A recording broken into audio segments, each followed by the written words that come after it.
Kyle, you're doing a great job. I need you to stay late. I know it's Friday, but it's really warm. It's a good day to stay late. I promise to pay you overtime. What needs to be done? You need to finish the job. It's finished it. If we could get this whole design and build finished today, I'd be a really happy guy. And like I said, I'll pay you overtime. And by that I mean I'll pay him overtime. Like instead of all at once, I'll pay him in installments over time. Pro tip. We're ripping this down today. We're gonna build something much nicer in its place, much more up to date. We got issues here with the wood. This is the reason that, you know, building with wood is meant to be temporary. Everything is sort of, you know, just rots, falls apart pretty quickly.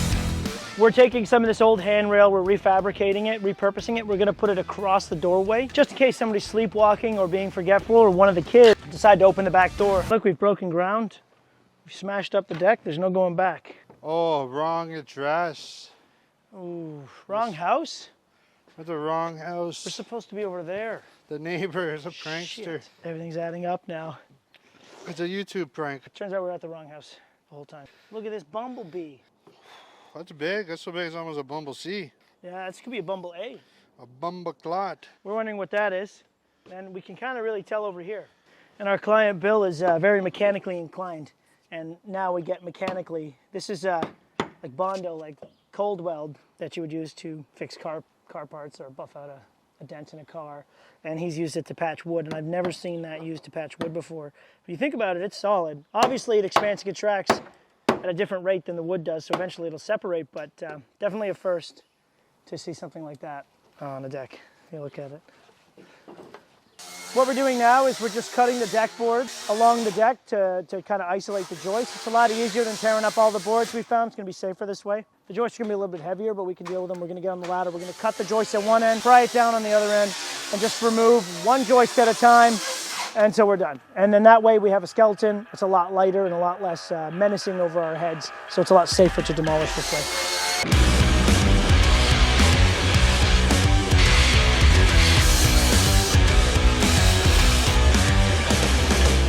Hey, you notice me and the deck are dressed the same colors today?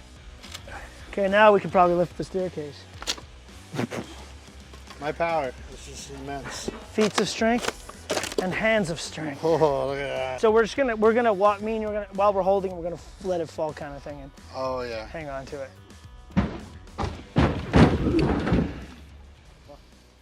You all right, Kyle? In the middle of a joist, in order to remove one piece, it's important to put our angle going this way. That way it can fall. If we put the angle this way, it'd be to haul it upwards. So we use geometry to our advantage. Kyle, I've never seen such terrible work. I'm trying negative affirmations. This segment is sponsored by Cedar Sawdust Face Cream. It's not very creamy. You rub it in, gives you that. Ooh. Nothing better than sweat and sawdust getting rubbed into the skin. I took these glasses from Kyle because I didn't want him to look cooler than me. Yeah, that would be an issue. The thing about demoing decks is we always do it a little differently because every deck's a little different. So our demo strategy sort of adapts to however the builder that we're ripping down the deck built it. We got to do it efficiently, but we also got to do it safely. Even if it takes an extra 3 or 4 hours to do it, it's better to just be safe and not damage the house or injure somebody. Kyle, you're doing an amazing job. It's what I wish I could say. You need to pick it up. Now we're gonna make sure everyone's in a safe place. We're gonna tip this beam over towards the swamp, away from the house, of course. We're all gonna be very careful. I'm gonna hide under this ladder, where I know I'm safe. Let's do this. You get that end. I get this end, you get that end. Kyle, get the hell out of here. You ready? 1, 2, 3. Right. Oh, we were trying to keep that. Oh, look at the downspout. It's down and out. I was going to say, Kyle, remove that downspout quickly, right before it fell over. You got to anticipate these things, Kyle. All right, so that's how you demo the deck. Okay, we're going to get rid of this old plastic shed here. That's probably the funnest part of the whole thing.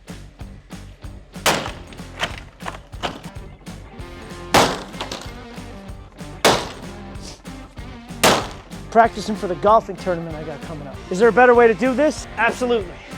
Am I worried about that way? Not in the slightest.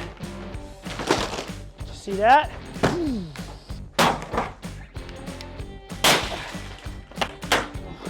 That was for me. That wasn't efficient at all. Chuck, you want to do this with me? Yeah. We'll have some fun. Don't tell Kyle. We're doing something for us. Oh, here she comes. Sweep the leg. Raise the roof. Okay. Now just let it collapse under its own gravity.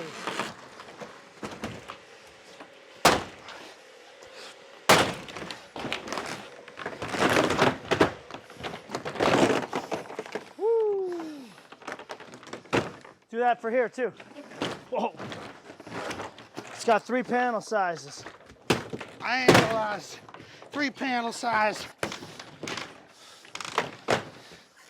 Choke. Oh, that was uneventful. I thought I was going to pierce right through. Overall, today was a success. We got everything done. And on for tomorrow, we're going to start doing our layouts and getting ready to do the foundation. Okay, so the demo is done. Thankfully, nobody got hurt. We're here. We're still waiting on the conservation to let us know if we can use helical piles or we have to use concrete. Sometimes they're finicky about that stuff. We are also waiting on the gas lines, which are delayed right now. Of course, the city is delayed on the gas lines, so we can't dig anything less than superficial, 4 or 5 inches for forming. So we're kind of stuck waiting to do that. That's where we're at right now, in a bit of limbo. We're in communication with these things, and it looks like it won't be much longer. Today, we're going to work on building the forms for the concrete steps. We're going to use a 3/4 inch OSB plywood for the majority of the steps because there's a lot going on here. But for all the risers, we're going to buy some white spruce 2x8 to use as the risers. It's a little more rigidity. We're going a little wider. We want to make sure the concrete doesn't bow them out. With the slope doing what it is, our concrete steps are going to be cantilevering out past the ground and onto a gravel base. But the problem is we get something called clawback, where we may have instances where in the future the concrete pads could slide forward down the hill. So what we do to avoid that is we place footings, a lot like any type of pier or footing. We dig down 4 feet, put sonotubes underneath the pad, and we'll run rebar up through the sonotubes and tie it in with the rebar as part of the pad. And that not only does that add a lot more downward pressure, which in this case it doesn't need, but will also give it that torsional rigidity that we need to stop them from sliding forward. We're gonna have footings going here, here, here, here, here, here, here, here, here, here, and of course here and here. And here, these white lines represent where the gas line runs under the ground. Of course, that's too close for us to dig with a machine. We're gonna wait for the city to do their final markouts because this is our estimation based on a previous markout that was done. But we do have to wait for the city to mark it out. That's the law here. We can't dig anything until they mark this out. So once they do the markout, we'll determine how carefully we have to dig and if we need to maybe move the pier over here instead or somewhere within the pad. I'm sure it'll still be just as effective. Stone patio is gone. We had a few red ants, but nobody went home over it. We're okay. And then we ripped up all the interlocking underneath the deck as well. So that's all ready to go. Here we're putting a ground level deck. That'll be level with the future grade of what we're doing over here, kind of hidden away, and a little area where they could eat lunch, have picnics, stuff like that. Just a little simple between the trees, nice little area. And then under here, we're continuing our concrete steps down to under the deck, and then we're going to step down again, roughly here, and then we're going to go level to about 6 to 7 inches below the sill of the house there, and then we'll have a nice 7.5 inch drop at the back. And we're going to laminate all the concrete with porcelain, and we're going to use an exterior thin set with polymers and fibers in it so it can expand and contract in the winter weather that we get. But let's just do whatever this one is. So then we're going across here. This is where this first rise is popping off.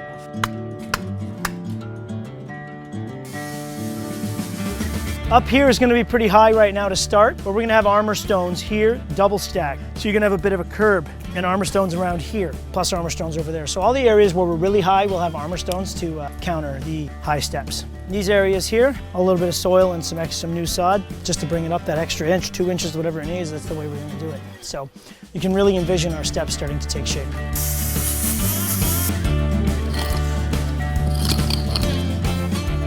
So these are the sides of our stairs. We're basically building a series of box steps because we're creating forms for concrete to be poured in. You can really visualize how these steps are going. And we're gonna have one of these on either side, make sure they're dead level, square to our path that we're building. And then we're going to use 2x8 lumber as our riser. And then underneath the riser is gonna be open and the concrete will free flow. And the risers will act as like a damming gate. And and that will create the riser effect. So basically we pour and we work our way up, we pour, we work our way up until every surface is either flat or held back with a riser, and that's how you build stairs out of concrete. You're basically building a hollow staircase that you fill with concrete. It holds it in place, and then once the concrete's set, we remove all of the lumber off of everything, and in our case, we're just going to cover it with porcelain.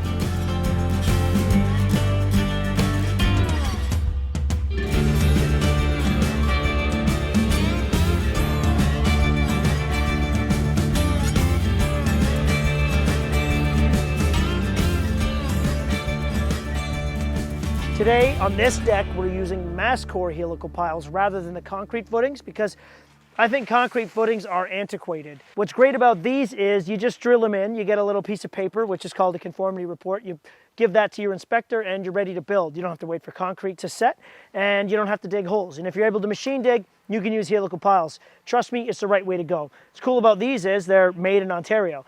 I'm also made in Ontario, so we have that in common. So I like that.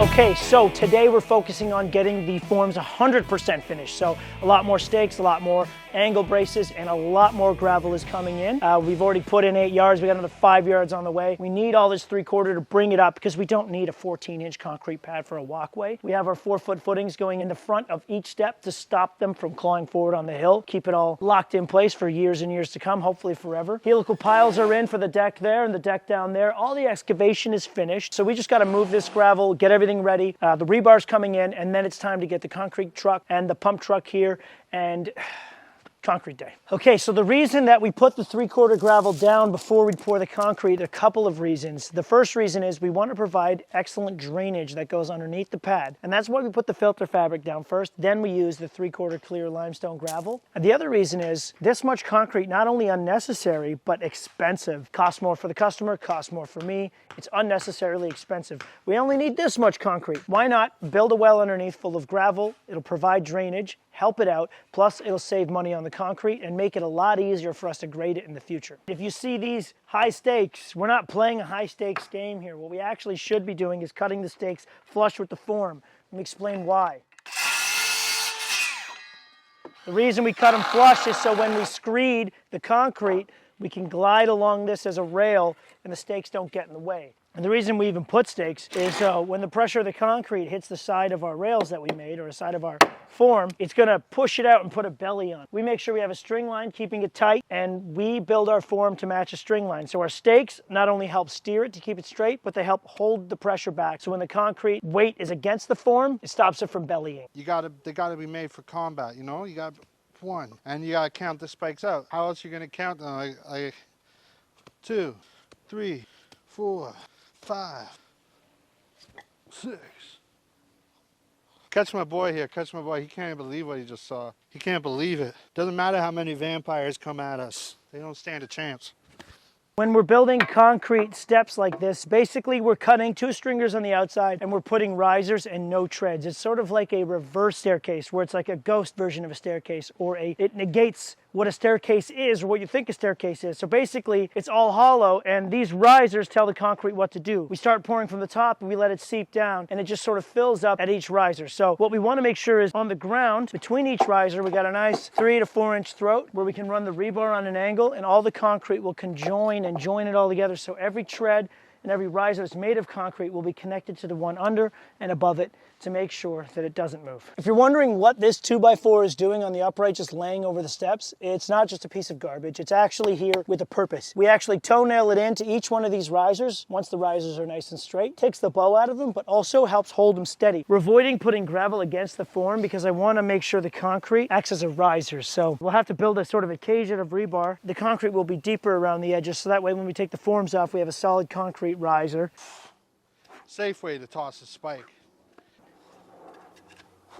In order to reinforce this pad, we decided to use Owens Corning Pink Bar. It's basically a fiberglass rebar that's stronger than rebar, lighter than rebar, cheaper than rebar, easier to work with. So it's a bit of a no-brainer. And yes, they make bends as well.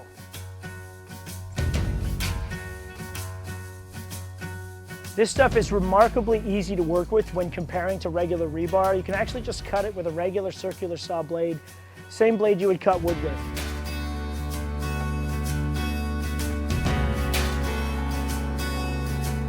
we feel it might be counterproductive to have a non-corroding rebar with a corroding tie.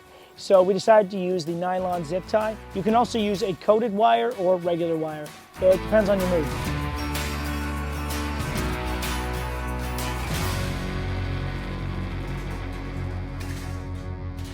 Look at time. those fancy socks. Woo! You like those? Businessman socks. I'm gonna Boss socks. You want to grab shovels and barrels, all that kind of stuff today. This is going way better than I expected. I'm speaking too soon. I know. Yeah, and this is a really good mix. It'll be easy to float this consistency too. And we're in the shade. Don't have to worry about it setting too fast.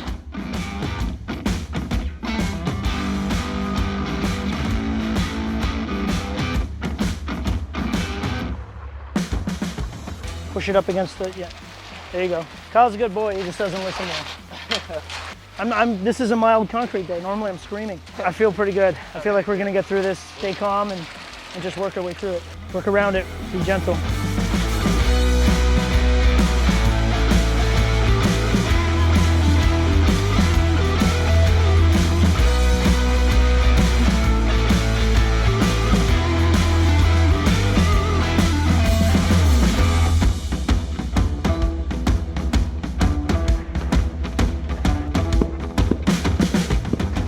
I feel like it's time to celebrate early. That was intense. Definitely the most difficult part of this entire build. Maybe the most difficult thing we had to do this summer in terms of just getting it right, getting the stars to line up and making sure that our prep work was in order. But I think we did it and we were successful and I feel really good about it. So, excellent. Okay, so the concrete pour was a success. As you see, we're just tuning it up, hitting the fine touches, getting those little lines out of it. Keep in mind, this is a rough pour because we're putting porcelain on top, and it can be nerve-wracking, but we got it done. That's about 10 meters, about 13 yards of concrete in one single day, one single pour. We worked like a well-oiled machine, and I couldn't feel better because we're actually gonna make it home in time for dinner, although we all warned our wives we might not because it is concrete day after all. We're on to the framing part of this, which is phase 2. This is gonna be our ledger board that we're putting against the brick wall. Now, we know that we need X amount of fasteners in X amount of places, right?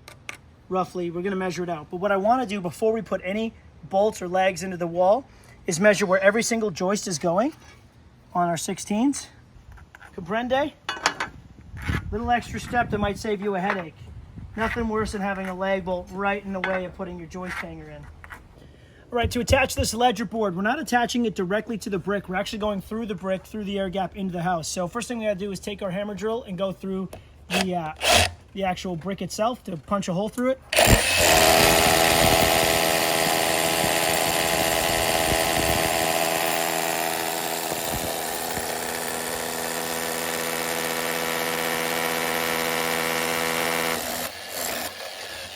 Want to punch holes through both.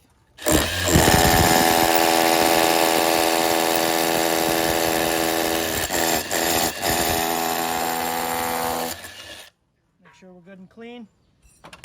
Then we're going to take our 12-inch GRK structural screws and we're going to go through the 3.5 inches of brick, through the 1.5 inch air gap, through the OSB, into the rim board of the house. Get that nice bite. That's how you know it's not going anywhere, buddy. Oh, baby. That's bite. This is a 2x11 steel beam. We're going to use that to support the whole structure to get the spans we want. So that's what we're doing. Did you write down that measurement? Conveniently wrote it down on my tape measure here. Okay, good, because this tape sucks. This is Kyle's tape. 152 and 1/2. Oh, garbage is right there. Oh, shit, I missed it. What'd you say, 152.5? Yes, sir. Ooh, that's burning my hand up. That's crazy how hot that is. Do we have a speedy square? Yes, we do. You have one on you? It's right around us somewhere. Did you get the one from the back though? Did you measure those deck boards for me? I'll do that right now. Please? Yep. Was this behind your ear? I just found. Just found that behind your ear. Check, it's been behind your ear the whole time. Takes two guys. One guy holds the square, one guy holds the pencil. You go hold I that. put one hand in my pocket. Hold that square with 72 pounds per rounded inch. You want to do about 10 strikes with the pencil to make sure. You really want to make sure. Okay? And you throw your pencil away so I can blame someone else for why I can't find it later. Find something you can stick in your ear. And then I'm going to take this call. Hello?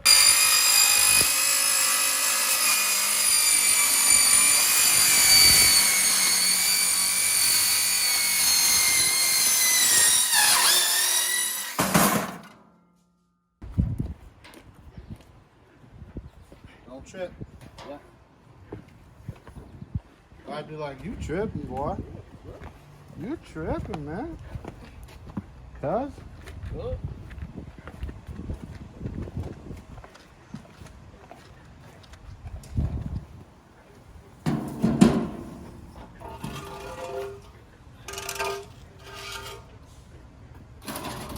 It's gotta go towards me.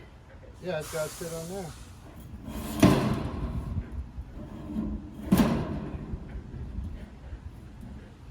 Okay, yeah, you need the ladder. You call. Give me your measuring tape. You call when it's level. Chuck's going to Alright, pick it up. go up. Doing a little bit of Up. work forward. Up. Up. Upper Chuck. Go up a little bit more. Say when it's perfect, Kyle. Go up 1/8 of an inch. Perfect. 79. 79. 79. 79. That post was 78 3/8, so that's It's only a little different. Yeah. seems Seems appropriate. yeah. Okay, let's lean it so it doesn't fall on somebody's head. Beautiful. All right, now let's cut a post to 79. 79. Heavenly Divines to 79. All right. And the Mascore Helical pile saddle goes over the pile, just like that. And then all it requires is one set screw in the side to make sure there's no uplift. We're good to go.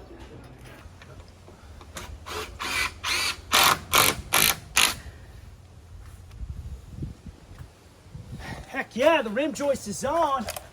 It's on like donkey slong. Ooh, man. A lot of people think I'm either short or Chuck's really tall. The reality is, it's all about camera angles. We're the exact same They're height. the same. Just different stances. Different ways of standing.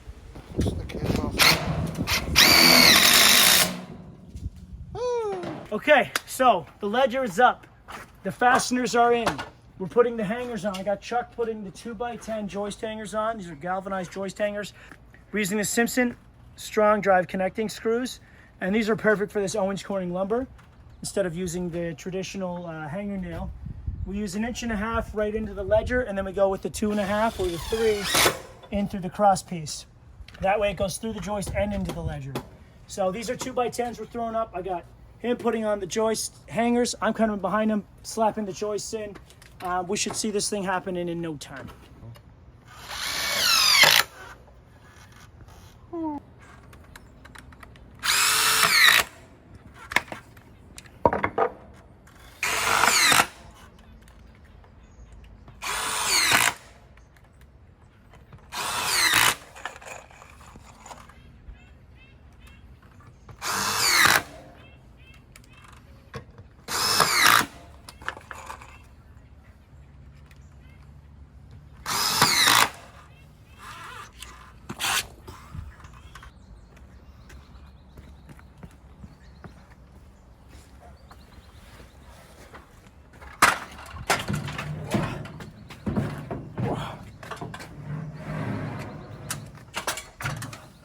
You gotta watch, make sure you don't let go and have it run through the dining room window.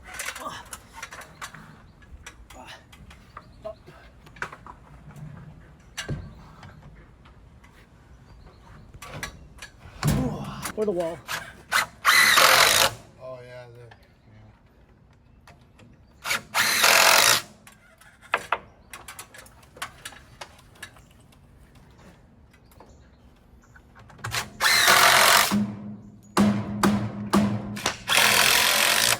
We let all our joists run a little bit long and kind of different here.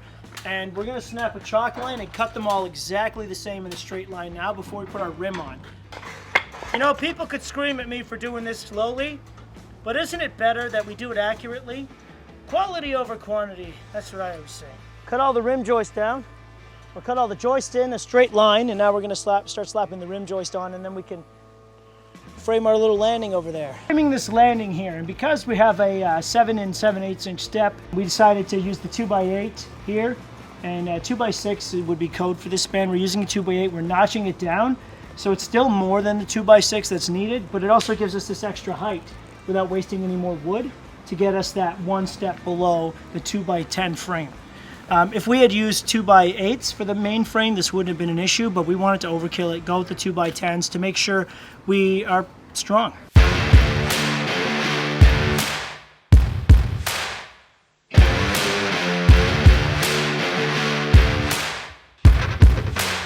Just trying to get this feature board, triple feature board, perfected. You want a water? Yeah, toss me one. Woo! Nice toss, brother. I almost had to dive for it.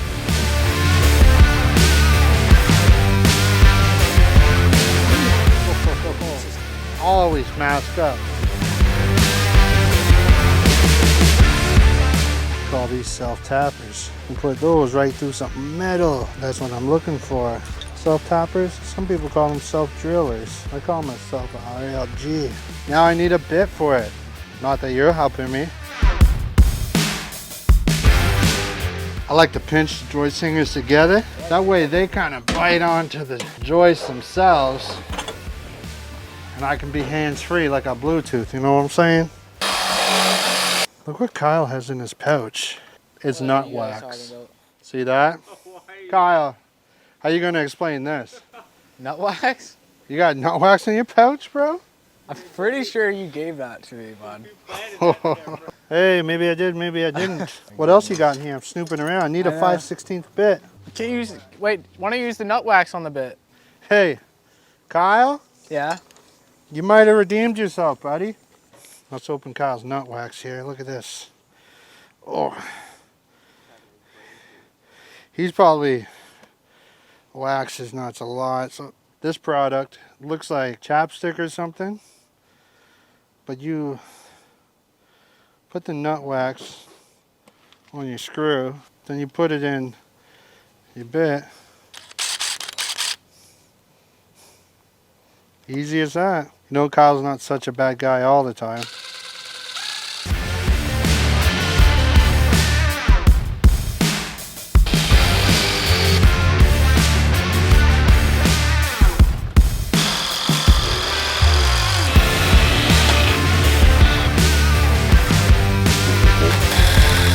I'm going to show you how to build steel stringers today.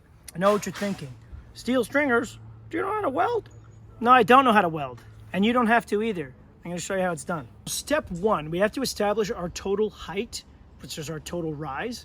And then that way we can kind of figure our total run. In this case, it's a permitted deck. We want to stick as close to the drawing as possible, but there's within an inch, there'll be some variation once the actual thing is built on the real ground.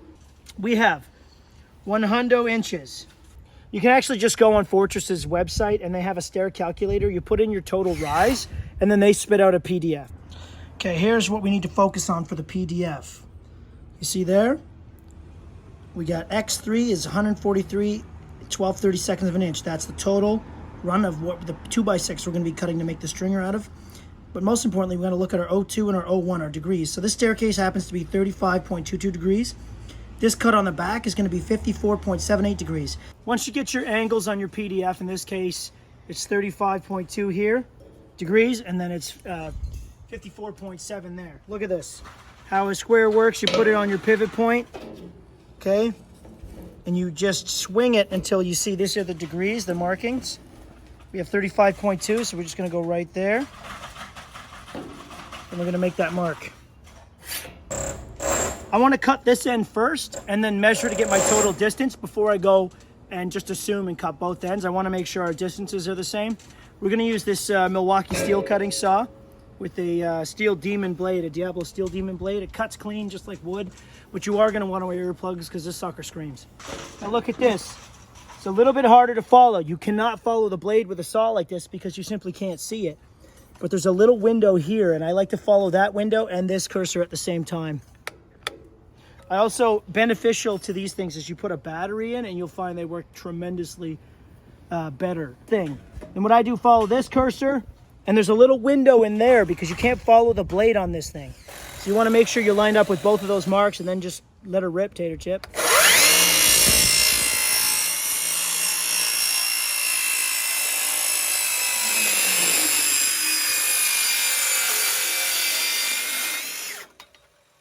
So we're going 143 in 30 seconds.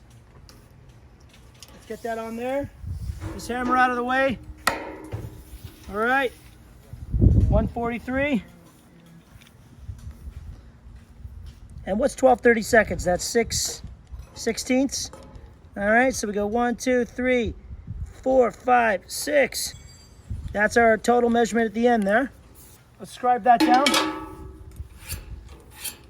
And now we're gonna go 54.7 degrees right here. From this point, this way. So throw that on there. Watch it pivot till it hits the 54.7. That's it right there, baby.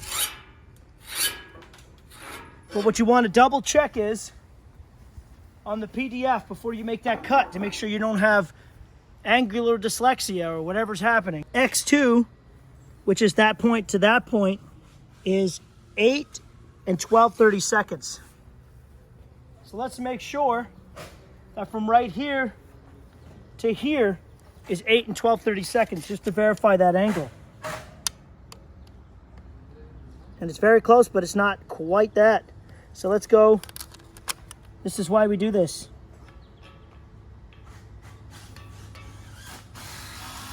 Should be there, not there. That's marginally different. That's a problem. So I'm gonna take this, my pivot point. It would have been close enough that it wouldn't have mattered, but too much, but I think let's just play it safe. Stop moving the thing. All right, so right there is our good mark. Let's cut that. You know what's cool about this saw is the guard has a thumb lever. Why don't the other saws have that? I don't know. It would be amazing. We wouldn't have to pin our guards back like cowboys.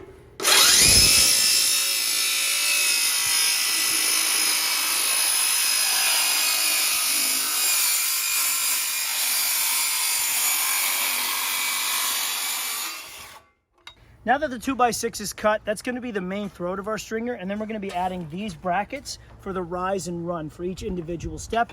That way we can customize this, and we're not stuck with a simple 7/11 or something basic. We get to actually customize the staircase specifically to the exact dimensions we need for this project. So you'll notice on the PDF, you see the diamond, the triangle, the circle. We're not playing cards here, guys. They all have names for each shape. In this case, this is 1L, which is the diamond, 2L is the square, 3L, which is 1 left, 2 left, 3 left, 4 left, down this way, and then this one. The reason that they're different shapes is just to keep it easier so you don't miss and poke it in the wrong circle hole. So they just made it easy for us by kind of mixing up the shapes.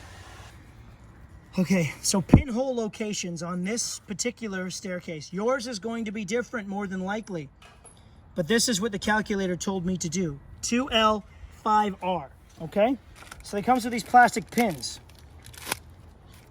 You take them out, okay? Now we're looking at this. You want to find out what 2L and 5R are? That means 2 left and 5 right. So this is left, so 2L, 5R, right at the bottom. Then we come over here. The first one goes on, usually the less acute angle. Slide this sucker on here. Slide it up. And there you have it. That's the first step. So now we're gonna take a whole bunch of these and put a bunch of these pins, row 2L, 5R for all of them, in our case. Slip them over this. Slide them up, butt them up. So there you have it, 7 7/8 or 200 mil. That's our code, that's what we're allowed to do, and that's what we're doing today. So now we're gonna make like 12 of these and start sticking them on here.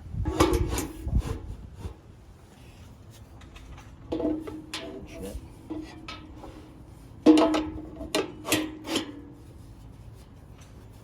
Stand that sucker up. Whew, we can stand them up like this. It's not the most stable thing ever, but it's a great way to show you while we assemble. All right, we'll just keep assembling these. This is the most exciting part. This is the part that everyone wants to watch.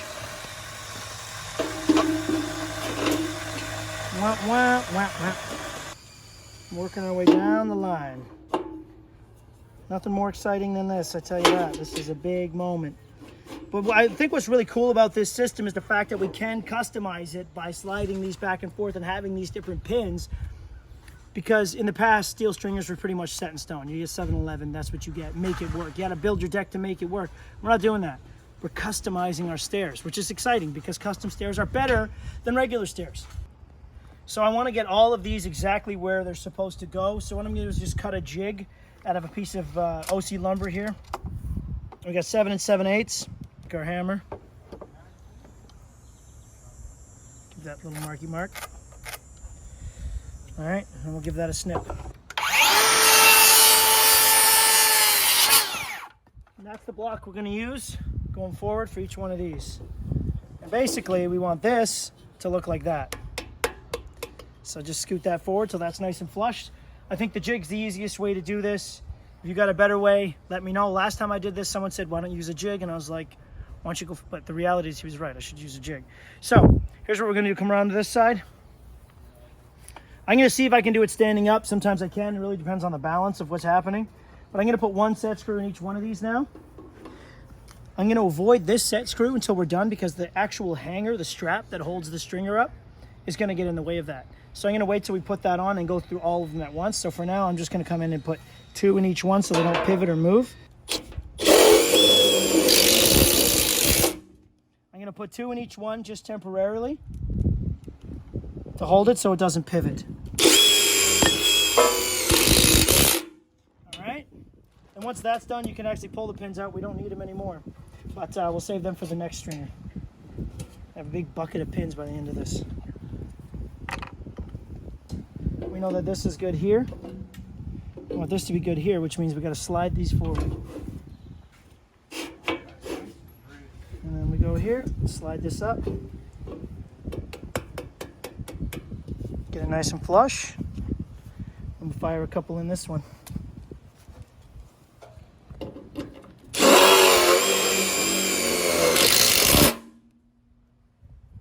You're going to want to wear earplugs for most of the drilling and cutting of the metal.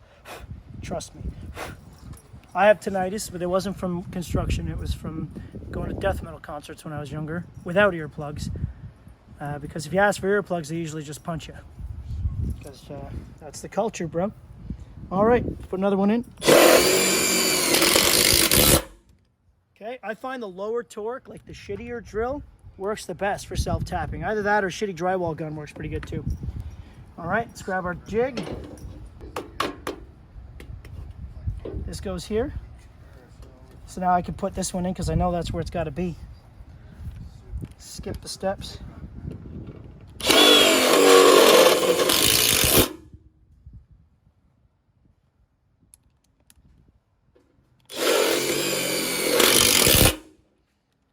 All right, now this one. Now we get to where we're going. We slide this sucker up, get him nice and flush, put a screw in him too.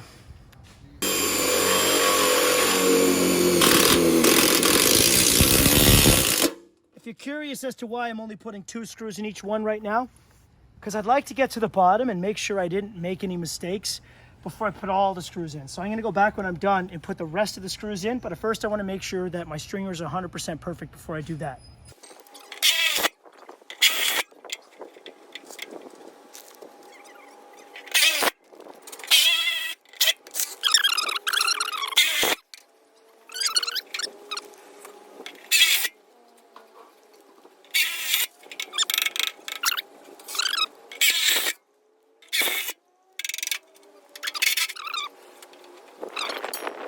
But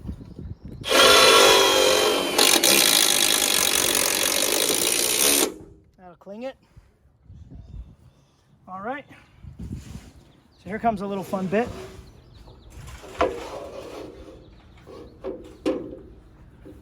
Slide this sucker down like a puckered clown. Get a little clampy clamp action.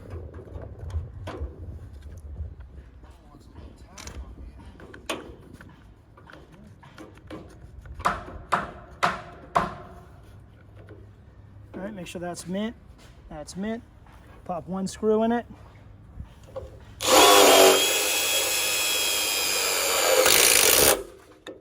Perfect. Now, multiple options. I could always just take this piece we cut off, stick it, make it square.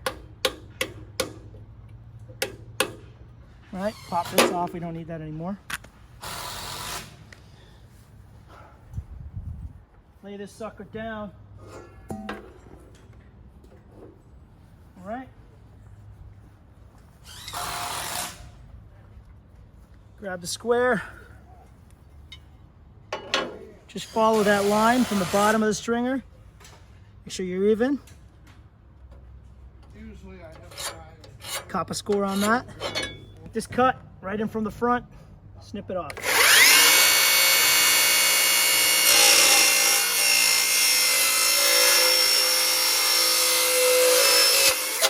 You want to hit both sides, so let's flip it over.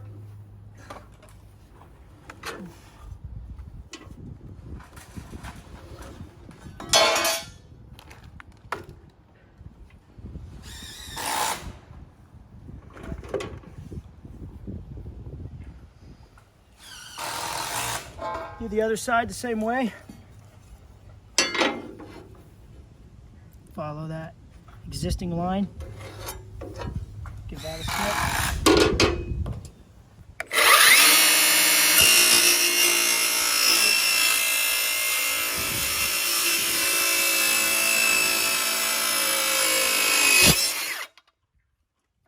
All right. Take your square. Just double check this sucker right here. See that? Adjust her. Get them right on there. Then throw a couple extra screws in so it doesn't pivot anymore.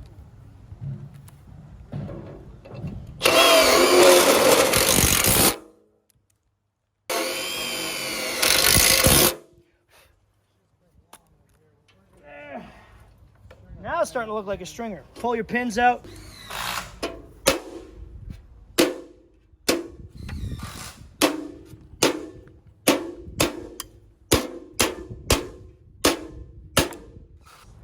We have a lot more fasteners to put in this, but other than that, there you have it. Stairway to heaven.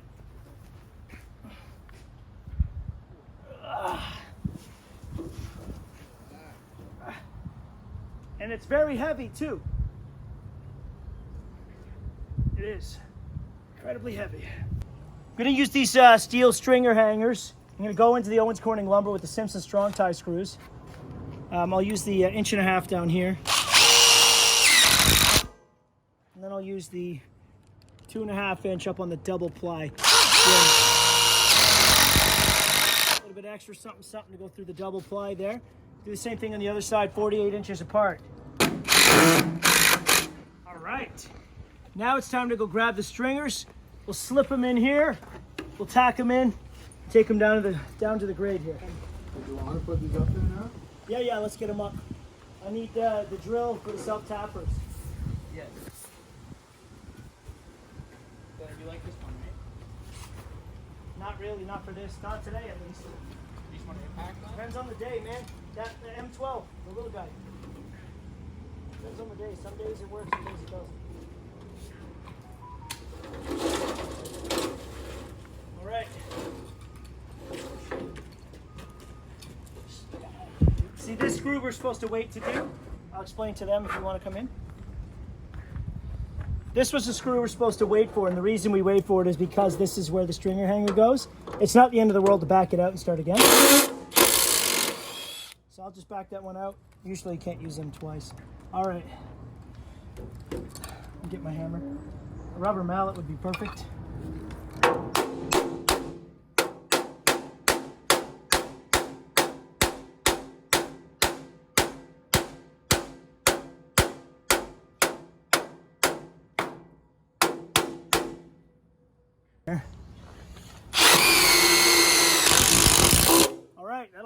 in just for a moment. Let's get the other one, do the same thing again. Come here, Brian. I'll show this. You take this here, we could just kink it, bend it right up underneath the stringer. We could take our self-drilling screws from underneath and tack that in. We'll just fill that in with the holes and that'll give it extra support. All right, now we're over here. Pull it out again.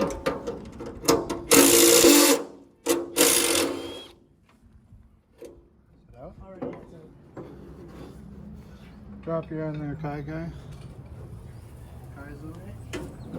Kaiser roll. You gotta get the shovel, Kyle. Looks like you got some digging there.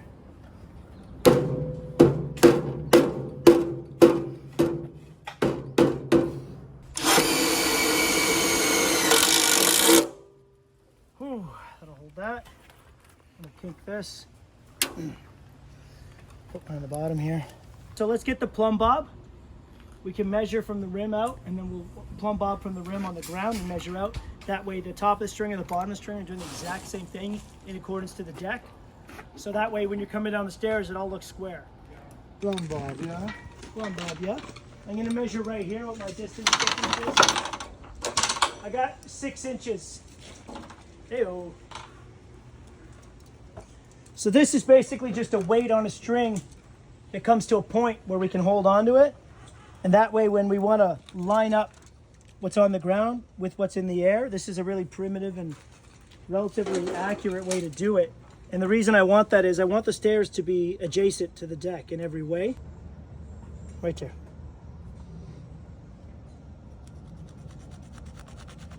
Okay, and I know I want this to be 6 inches away from that. What do we have here on the pad? That means our stairs are going to be pretty much right on the money right here, right? And that'll have that same equidistant of what's going on here down to here. That's a college word. You hear that?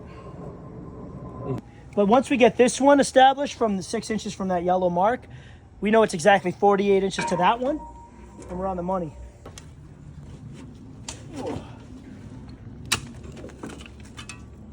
We got a little channel. We're gonna put our beam in for our stair landing. Now, a lot of times stair landings are an oversight or an afterthought. People either just throw some patio stones down. A lot of guys pour concrete. We prefer this method to keep things the way they are. All the foundation on here is made of steel, so you might as well keep that theme going rather than doing concrete footings. And this way we can control the exact grade. We can control the exact grade where our stairs are going to land. So we can make sure that they're exact height, they're perfectly level regardless of the landscaping.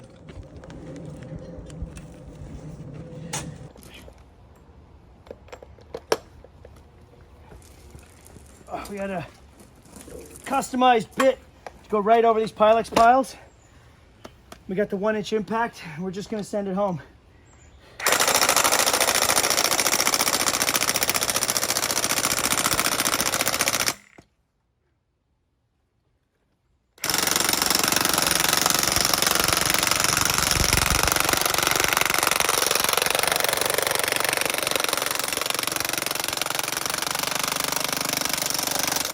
Hit a rock.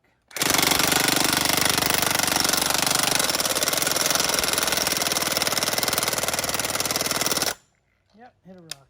Try to back it out.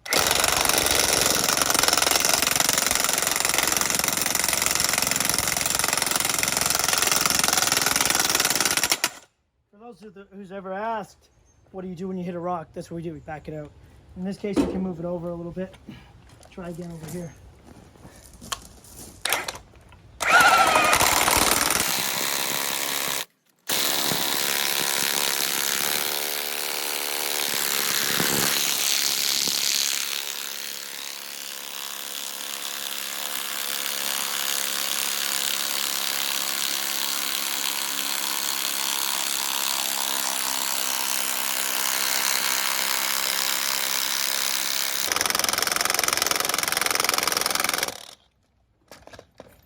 Look at that, clean as a whistle. Didn't even chip the paint off it.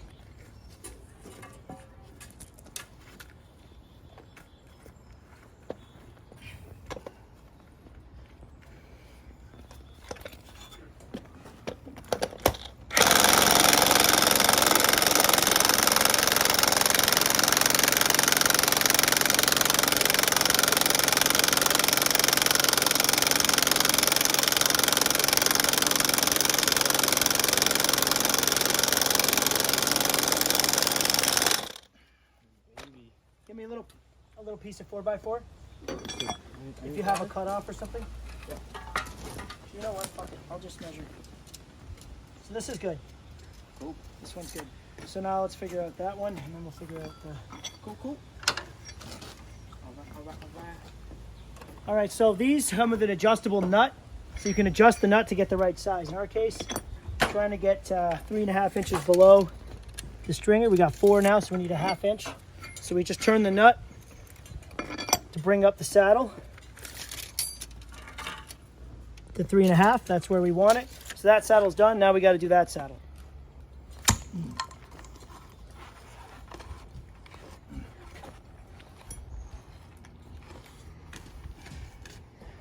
Right. Woo.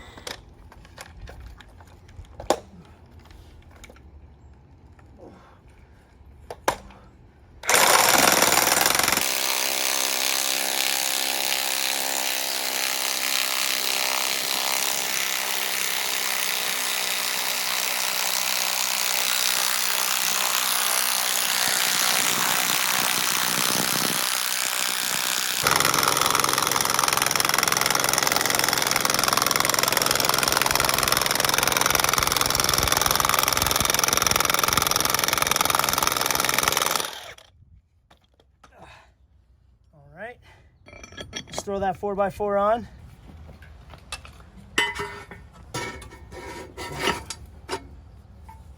Now they're both in the saddle, so let's see how level it is.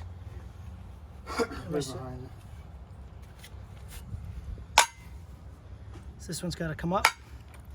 That's good. We can make that happen. Turn that nut. Watch those rocks are right in there.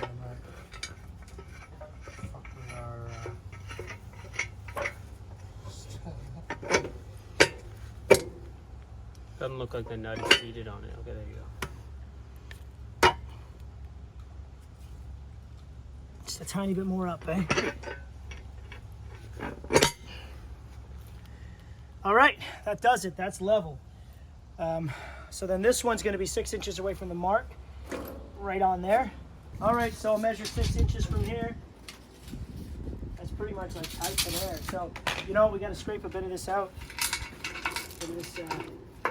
So we can get the post in. And the concrete over backfill and overfill.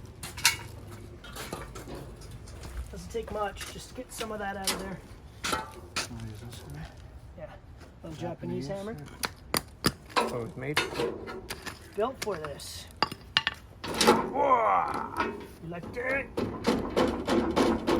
All right, let's catch a measure. Boom! All right, we're gonna use these angle brackets, these Simpson brackets. I think these will be perfect for this. Put one in here.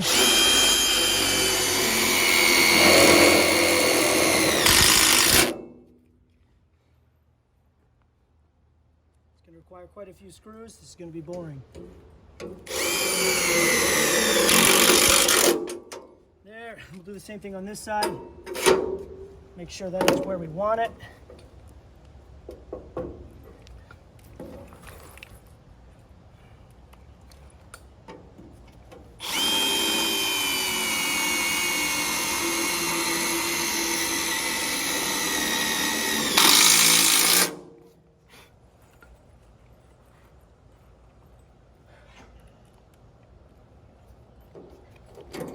I go left-handed, see what happens. Nothing good happens.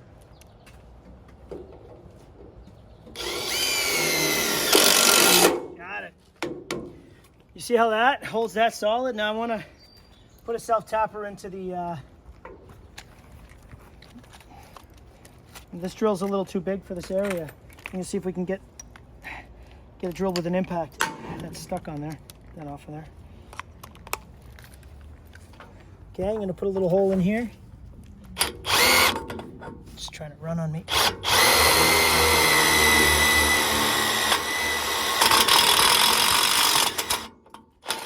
That'll do the pre-drill. I don't want to go through the 4x4 with it. I only wanted to go through the saddle with this one. That way we can still bite in the 4x4. Put a couple of these in here.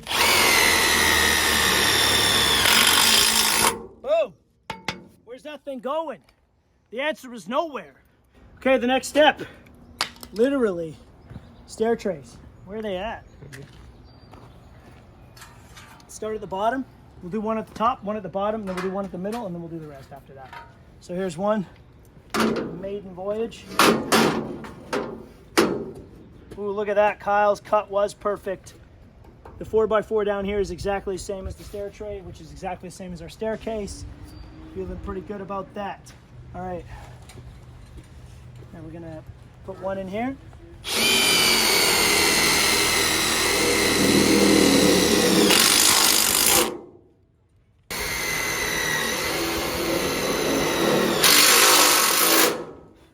Now, the beauty of this is that allows us to have this span where we have our stringers 4 foot on center. These stair trays give us the rigidity we need. We'll also be using a Weardeck 2x6, which also gives us a 4 foot OC span. So we mix that with the stair trays. This is the most solid staircase we've ever built. These trays are actually going to keep us honest here too, so we can keep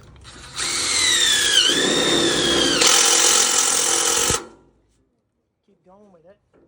Steering our staircase out, in and out. Right there's a good one.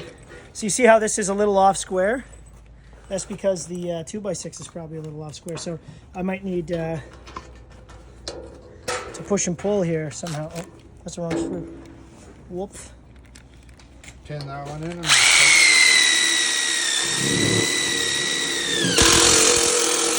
And not only that, we're using a 2x6 Weardeck stair tread, and that actually has a much larger span than a regular deck board, where it could span 3 feet as is. Now, with this 4 foot stair tray, we can actually use any type of composite you'd like, but we're gonna use the beefiest kind and give us a really rigid staircase with a nice open look.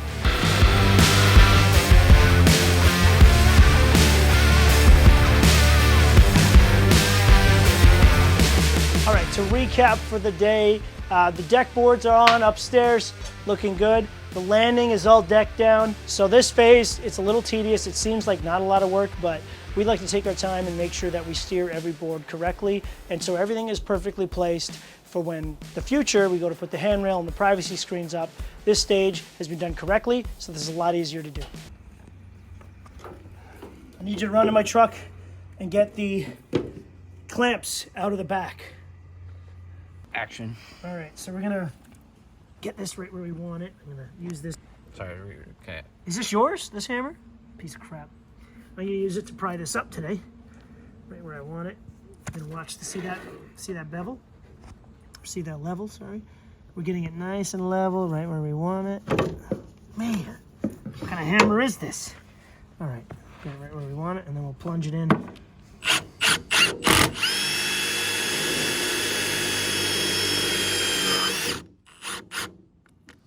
Grabbed it very nicely. We'll plug that after. Yep. Ooh. Beautiful. Look at that. Bang on the money. Bang, dude. Okay. Up.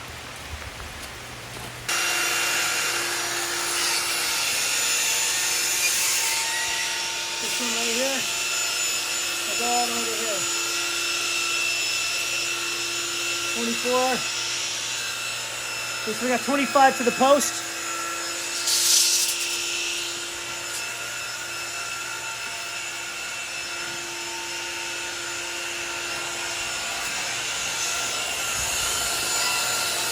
We got 13, so what's that? 38? 38. 38, okay, so 38 feet divided by, so we need 38 total.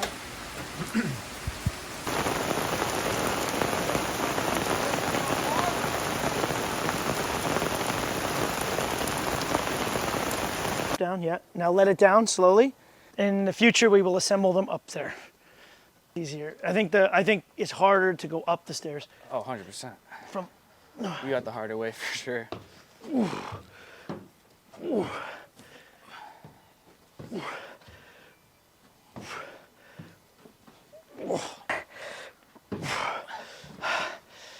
What are we gonna do?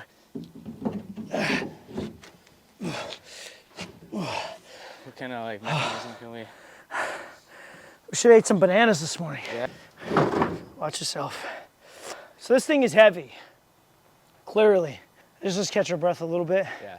And we'll do a big Just bursts, you know? big burst of strength Yeah. over our heads. We will be assembling these up there going Yeah, forward. a little bit easy. Are you ready? Hang on, there's a fucking ladder here.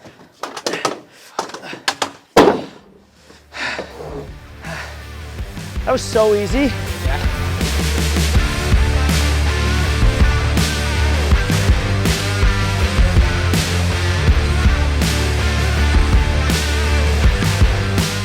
Snap my fingers, Kyle will be back. Oh, Oh. that was fast. Thank you, sir. Grab the middle there, Kyle, you know. So time for a quick recess. Got it up. Obviously it wasn't easy, but I think it looks pretty cool. It'll add a bit of an elemental flair to what we're doing here. We still have some trim to do on it, but other than that, the hard part I think is complete. Physically hard part is complete, but now it's time for the stick our pinkies out, do a little bit of trim work, make it fancy. All right, time for a quick walk through the deck. The structure is done, the framing is done, the decking is down. This is the rim board, not the fascia. So if you're worried about that, we're gonna cover it up. Look at these stairs.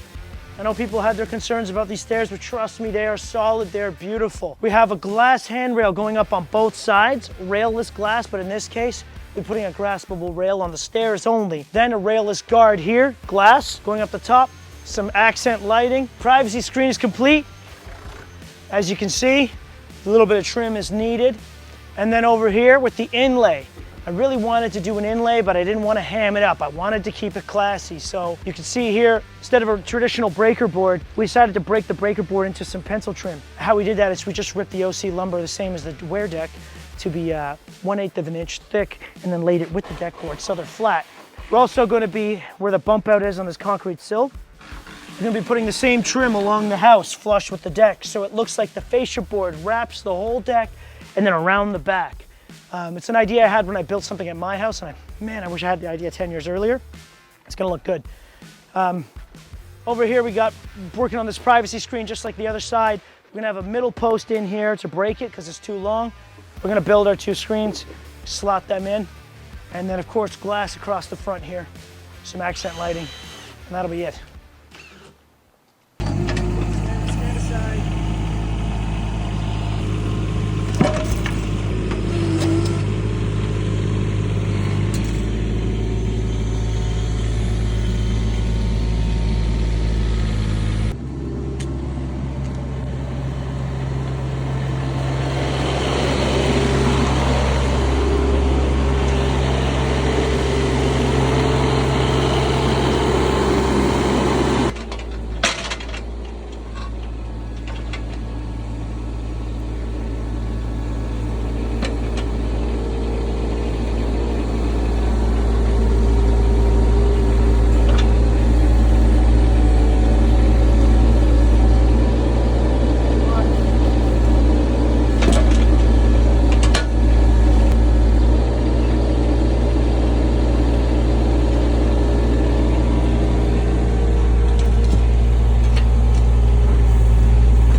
So about to cut this piece of armor stone, but the doohickey attachment to go from hose to saw.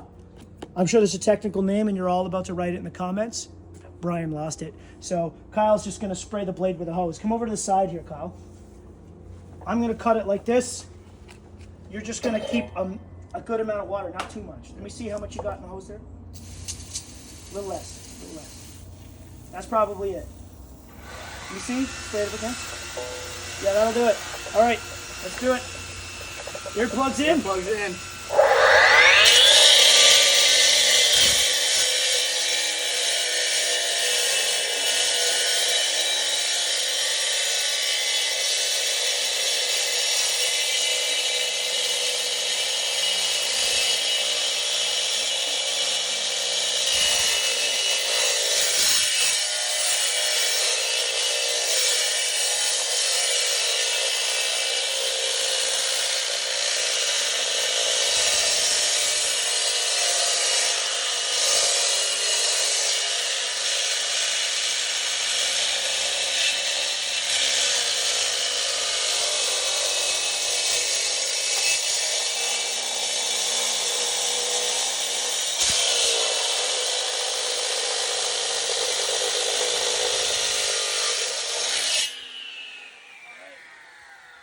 flip over. Want to get it? Just flip it with your hands, real quick. I would, but I just don't want to. What? Now let's flip it back. Obviously, downhill's gonna be easier. Ready? Let me move my saw out of the way. Oh, shit. Ready? 1, 2, 3. I'm gonna quickly make this pass, and then we'll continue.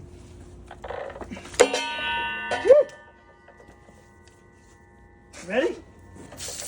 Less water, less water. That's it. All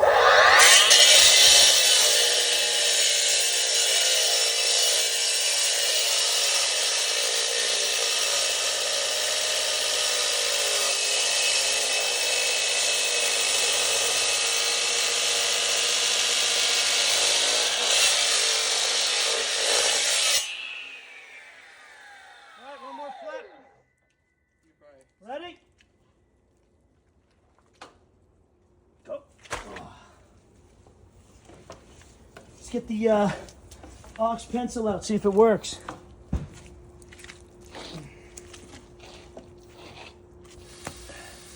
Got a little trajectory. There it is. Let's finish it off. Yeah. Down the muddy hill. Get your water on. Let's do it.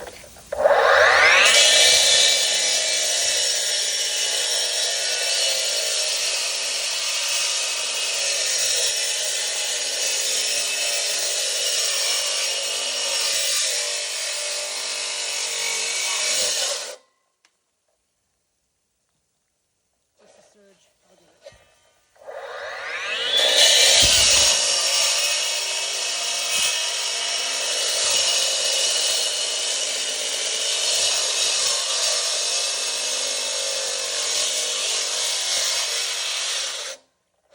Keep surging. Let's do one more flip and then finish it off.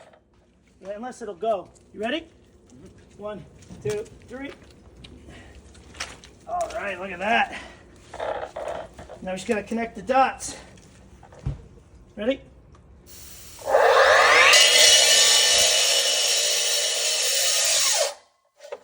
Really doesn't want to irritate this.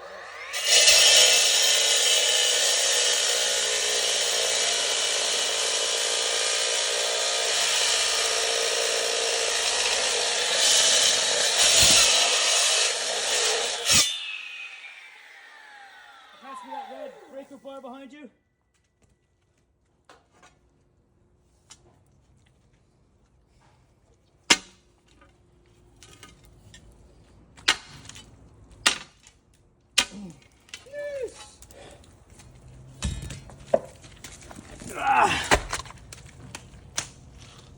There we go.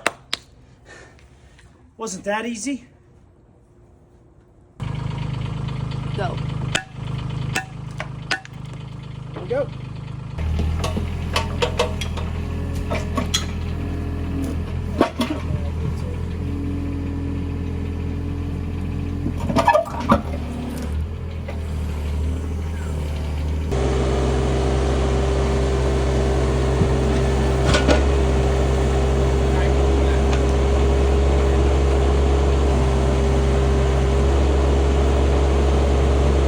All right, so we're closer to the finish line than it looks. We're getting to the part that's kind of boring, where we're just laying tile. We're taking our time with this granite tile, and it is a natural stone, so it takes a little bit longer to lay it. It'll never be perfect. We get it as close to perfect as possible, and then we take our tuck pointing bit. We chase some of the cracks out here and there just to give it that uniformity before we go ahead and grout. Nothing has happened that was out of the ordinary, and any of the hiccups we have reached, we're perfectly in our control to fix. I have a really good feeling about the way this place is going to look when we're done. Alrighty. Check out this new saw by IQ Power Tools. It's for cutting stone dry. So no wet saw, no water, no mud, no mess. What's really cool about it, it cuts dry. It has its own vacuum system, and it drains all the dust down here. I'm actually going to show you not only how accurately it cuts, but how little dust you'll actually find. Of course, hearing protection, because I have tinnitus from when I was younger. Not really construction related. I would say 50% construction, 50% going to concerts. But let's check it out. Okay, so the piece I have to cut, 7 inches. You look here on the shoe.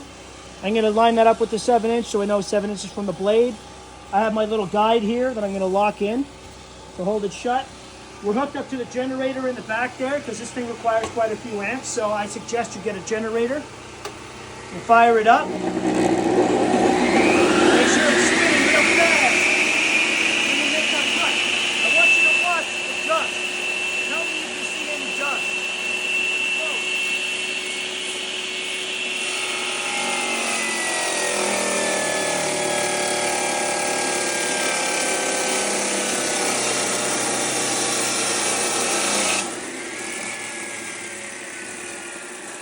See any dust? I didn't. Look at that. Perfect cut. Not a bit of dust. Check this out. This is where we drain the dust under here. So the dust does exist. This saw just gets rid of it for us.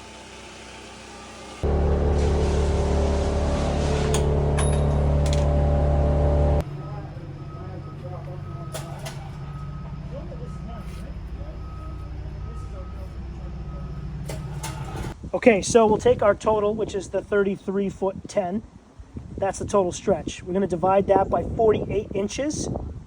The reason we're dividing it by 48 inches is because we don't want to exceed that for each sheet of glass, okay? And that's going to give us 8.4. Now, I have to round. I'm going to round up because I don't want to exceed 48. And the reason I'm rounding is because I don't want 0.4 of a sheet of glass, okay? So we know we need 9 sheets of glass by rounding up from 8.4 to 9, okay? And now what we want to do is take our total measurement and deduct the amount of space we're going to need. So each piece of glass is going to have a space between them. We're going to do 1.5 inches. In our case, that's a nice little space. You cannot exceed 4 inches by code. And minimum, there is no minimum space, but we recommend at least an inch. We're going to do an inch and a half, so 1.5 inches. We're going to times that by 10 for 10 spaces. That'll give us 1 foot 3 inches. So what we want to do is take 33 feet 10 and deduct 1 foot 3 inches from it, and that will give us 32 feet 7 inches. So that's the magic number there, 32.7. So let's take 32 feet 7 inches and then divide that by 9, and then that will give us 3 feet 7 and 7/16 of an inch.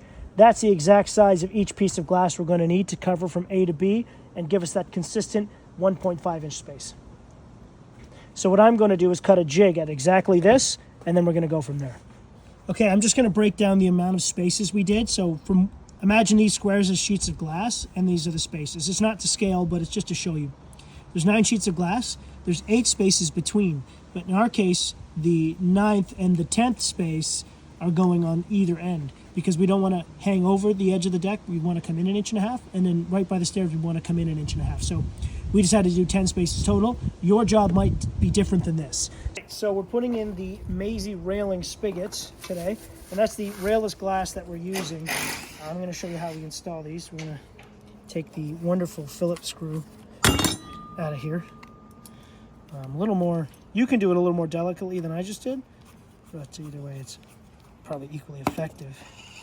You do not want to lose the screw, so a magnet tray or cardboard box is probably perfect. Take our cover plate off. Okay, now we have that. Go to the location where we have our spigots marked out to be. In this case, we're going right here. We'll grab a washer head structural screw that's long enough to go through the rim, both rim boards, and fasten itself right to the frame there.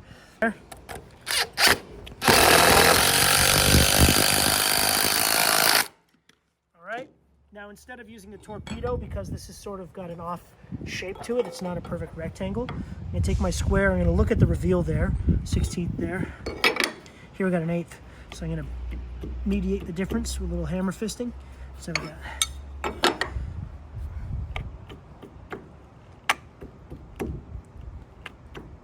there we go.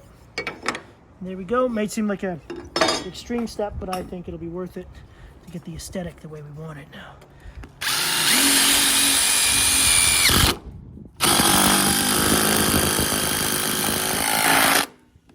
That in. Look at that. That is tight. All right. Take a screwdriver, our little baby screw here. slide this in here. Put the little cleat up inside the slot. Okay, then we're gonna feel for this with our finger. Get the screw in there. Then we'll send it home.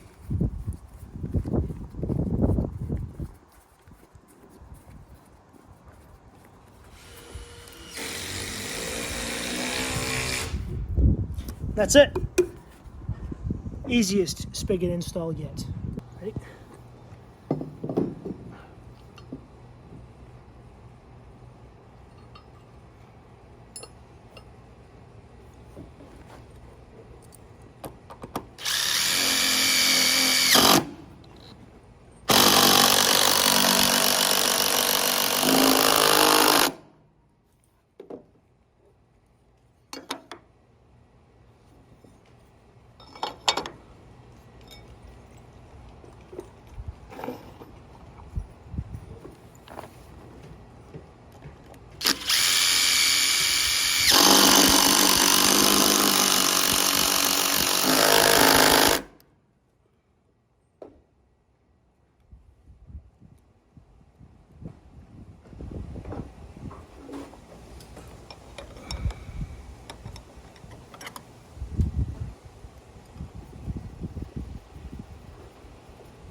There it is.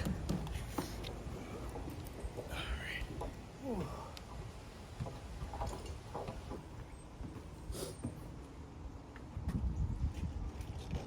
25% drive. Stair.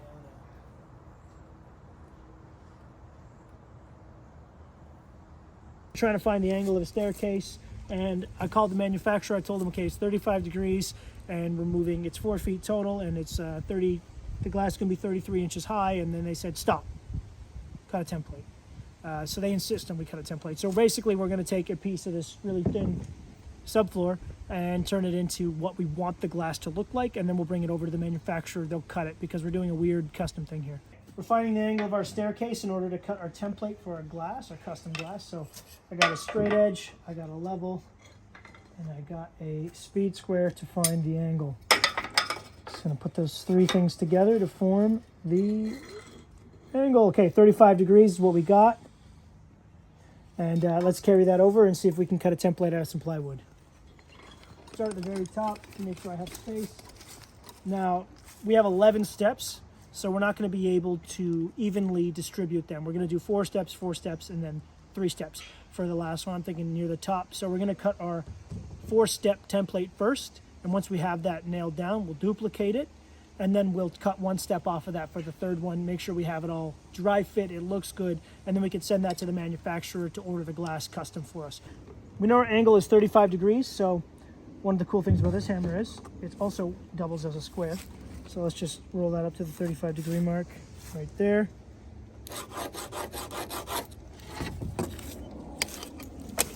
All right, and we'll grab our chalky chalk line. See if your lovely assistant, if you're like me, will hold the string.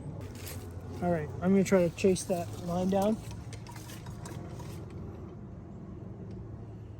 Right there. Right there.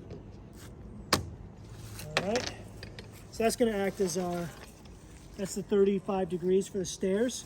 So then this is gonna act as the glass here, and now what I have to do is establish where the bottom's gonna be. The easiest way to do that is with a measuring tape and a pencil. We're measuring to 33 because handrail code is between 34 and 36 from nosing to where you grab the handrail.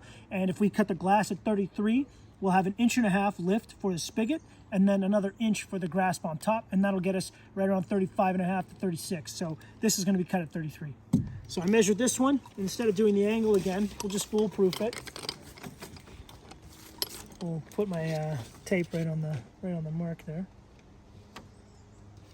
Okay, now one thing I want to do, snap a chalk line again and see if the measurement matches up to be the same.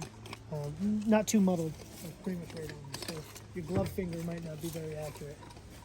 Okay. All right, that's actually really good. All right. So that's our virtual glass piece. But what I want to do in this case is not just to have a standard sheet of glass that we're going to cut. I would like the glass to contour along with the stair rise and run. And I think it would look really cool, and it would also give us a little bit more meat to grab with the spigot. Actually, you know what might be the best way? We'll pick this up, put it where it would go, and then we'll line up the bottom chalk line with nosing and nosing, and then I'll go on the back side and I'll trace it. That's what we're gonna have to do. Alrighty then. Let's put this up here. All right, that's good for me. How is it for you? That's a lot better. All right, you hold that there. And we'll give it the tracey trace.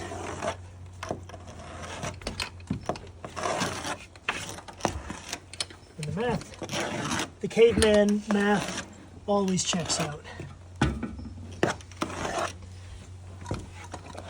All right, now all we gotta do is cut it out.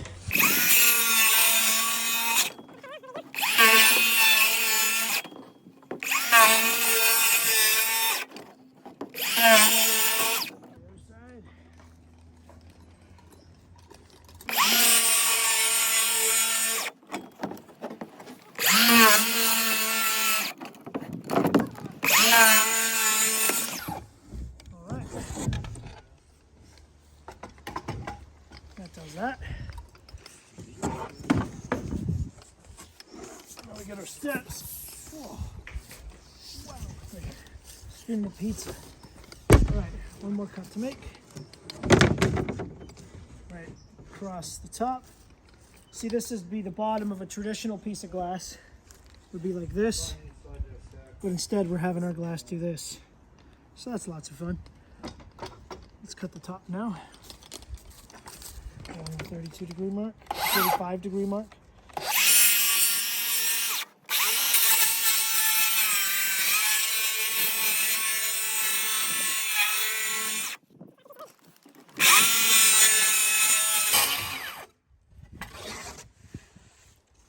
Alrighty. Okay, and what we need to do is discover, hey, we're going from here, where this mark is, if you can come see this. It's where our chalk ended, it's also where our glass is going to end. So I actually have to cut this section off because it doesn't work. We want each pane to end at an actual tread, not halfway into a tread. So we'll do that real quick. 4 inches in. And then we'll go 4 inches in here. And then we can snap a chalk line again. Just do what I did. Throw it away. Chalk is more expensive than the chalk box itself anyways, who cares? All right, let's give that a snip. That's fine. It likes to be like that.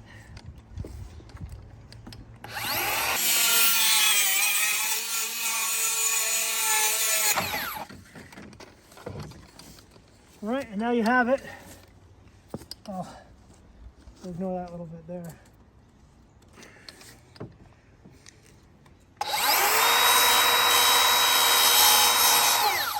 There we go. All right, now let's go have the moment of truth where we fit it on there, see what it looks like. Now, if we were to fit this template on here, just like this, looks pretty good to me. But what we have to take into consideration is the actual spigots. And the fact that we have an uneven number of stairs. We have 11 steps total, not 12. So we'll probably cover 4 with 2 pieces and then 3 with a 3rd piece. So I need 2 separate templates. So I'm going to duplicate this and then cut one right off of it to get the last one. But what I want to do is see have a look with the spigots on. So let's try and fit a couple of these spigots here.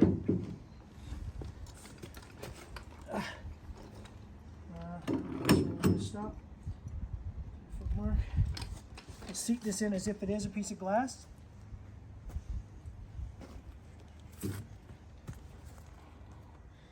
Okay. So what you see here is we have the 1.5 inch lift, but then here it's tight. I kind of want it to contour evenly all the way down. So what we might have to do in order to do that, we're going to be bringing it out like this. So I'm going to have to take 3/4 of an inch off either side, and then we're good to go. So we'll skip ahead that part. You don't have to watch. All right, let's put this in. I took 3/4 instead of a full 1.5 inches off one side. I decided to take 3/4 off each side. That way we can do the contour. The amount that it lifts off of the step, I would also like to have room beside each one. So it's pretty much something like this. I can clean up the edge a little bit here and there, but if you look at that, now imagine that as a sheet of tempered glass. I'm gonna have another one here, and then the top one's gonna be for 3 steps, and we'll put the 2 spigots on it, and I think it's gonna be pretty cool.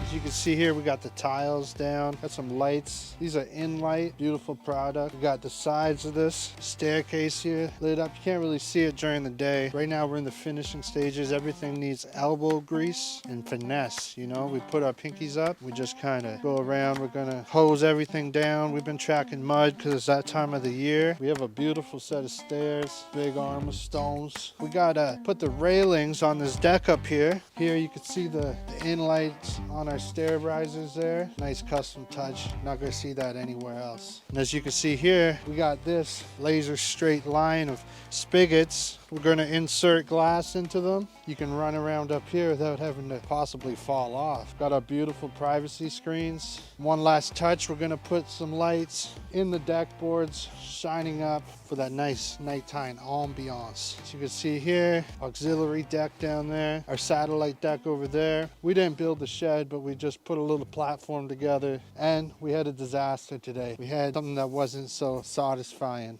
The sod showed up yellow. So as you can see down there, we're gonna have to pluck out the real brown boys and replace them with some nice greens. This time of year, the ground's really wet, so we're hoping we do get some recovery. Looks like a lot of it's getting plucked out and replenished. It's coming together. It's turned into a beautiful yard.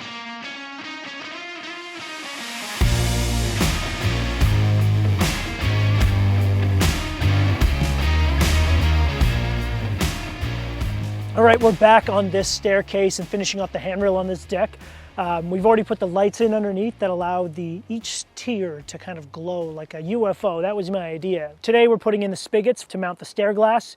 We had the stair glass custom cut to contour around the stairs. Took a little bit longer than we'd like it to, but for custom work, sometimes you just have to pay in time.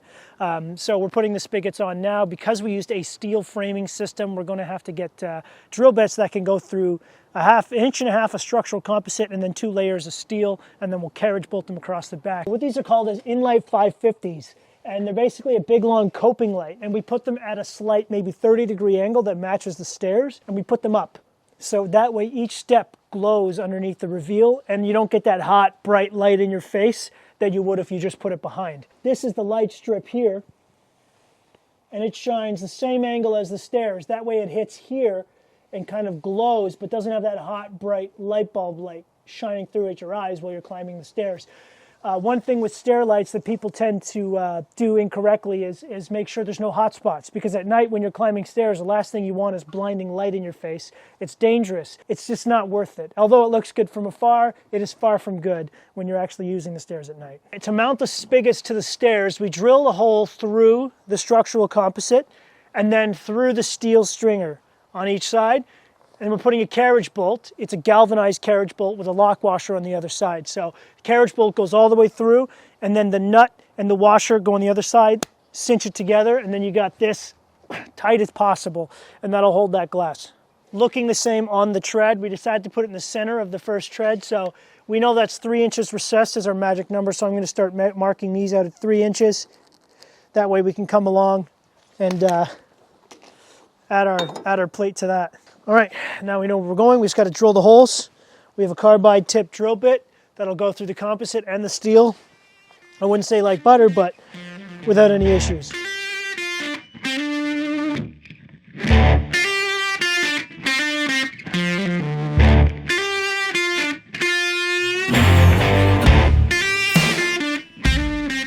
A lot of people are alarmed when finding out we use glass as the actual guardrail for a deck, but the glass we're using is 12 millimeter thick tempered glass. The stuff is very difficult to break, so I wouldn't worry too much about that. You'd be shocked how strong this stuff is. I've seen it fall from 10 stories and land on the ground and not break. This stuff is rated for it, engineered for it, and good for it. Look at that, we're on our first bit. We're already halfway down the staircase. I bought 5 of these because I assumed this would be a nightmare, but this one seems to be the little bit that could. You can hear, as the drill is passing through the steel, you can hear it goes, wee, poof. That's how you know you have to punch through a wall. Listen.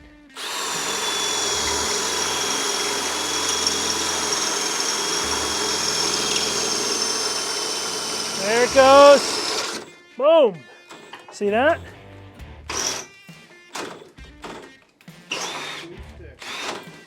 Cool. Boom. Okay, we got them both seated at the bottom here. And for people wondering why we didn't go to the top, A, we don't have the room, but B, the way that this bracket is designed, it actually seats itself, so it doesn't need to seat on the bolt. The bolt is just to hold it to the deck for the impact. If a kid or a drunk person is shaking on it, that kind of stuff.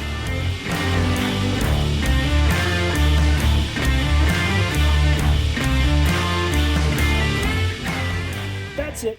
We're all done.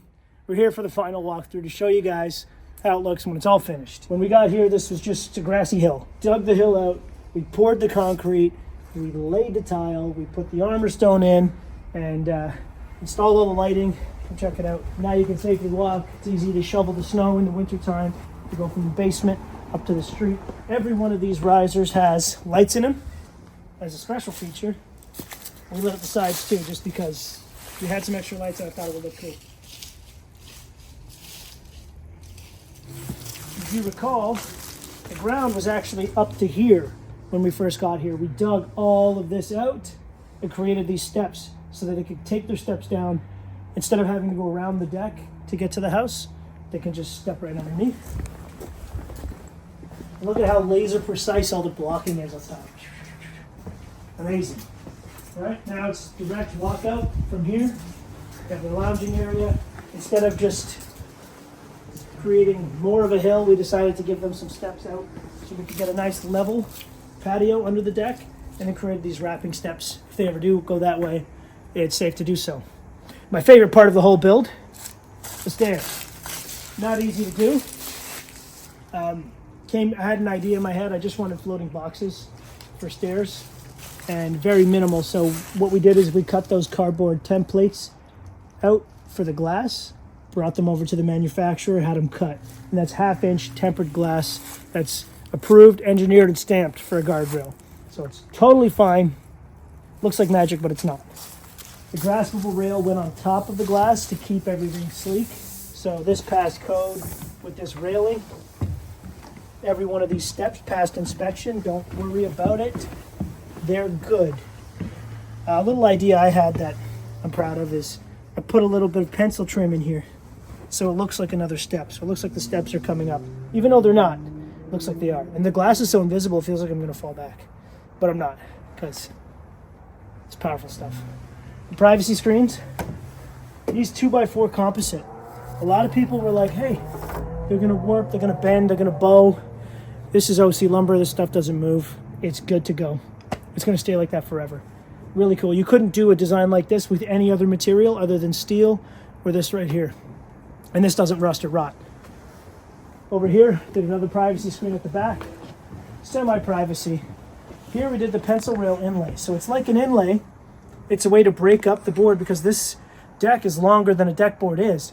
We had to break it up, and we thought it would look cool if we just did the same kind of rim board look all the way through. And if you look here, we continued the rim board look against the house. So it's sort of picture frames. So technically it's an inlay, but it's our style of an inlay. And then you have this lounging area here. The privacy screen, so you could still see the neighbors, but you also have that vibe of privacy, so you don't have to see the neighbors, but you can. So it's not like totally closed off, but it's pretty cool. So it was pretty simple. All of this railless glass put in. Looks amazing. All the stuff we went through here, the digging, the concrete, the framing, running the decking, the design ideas, lifting that panel up for the privacy screen, which I didn't realize how heavy it would be when I built it down there, and I had to lift it up the stairs. It was all worth it at the end of the day. My favorite part, of course, is the stairs and the glass for the stairs. They're the part that I'm most proud of this project. But overall, this is great. You know, it's not the biggest deck ever, but it is nice. In-light lighting, we had this glowing, all of these in-light lights inside all the risers. We put these sways in the garden. It'll look good once the plants get in, I promise you. Put the Fusion 22s in here, just so you can kind of see where it is in the middle of the night. A little satellite kind of a deck where you can come. And then we built that deck over there for his shed. Before there was just a hill drop off, so we thought, give him something flush, he could put his lawnmower and stuff in there instead of having to go up some stairs to put it. And of course, the armor stone, not easy to do, not easy to move. Even under here, little details like this. Getting the armor stone to line up with the steps. We had to put a full course with the right amount of foundation, and then we slid this guy right in there, find the right stone to fit. We want to hold the earth back in a way that's aesthetic, so we don't have all that dirt come flowing in onto the patio, and that's the perfect way to do it. And then here you can see the minimalist idea from the stairs. We're in under the staircase, and it's open. You can see how open it looks. Imagine if it was a regular railing, this would be all closed off, or if you skirted it in an old-fashioned way, this would all be walled off, and you'd lose that sight line that you have from the window right out into the yard, into the ravine. And that was what it was all about. So, yeah, it all turned out really nice, and I'm very happy with that. This crazy amount of rock here took us a truckload of rock and probably a full day just to do this corner, believe it or not. But that's it.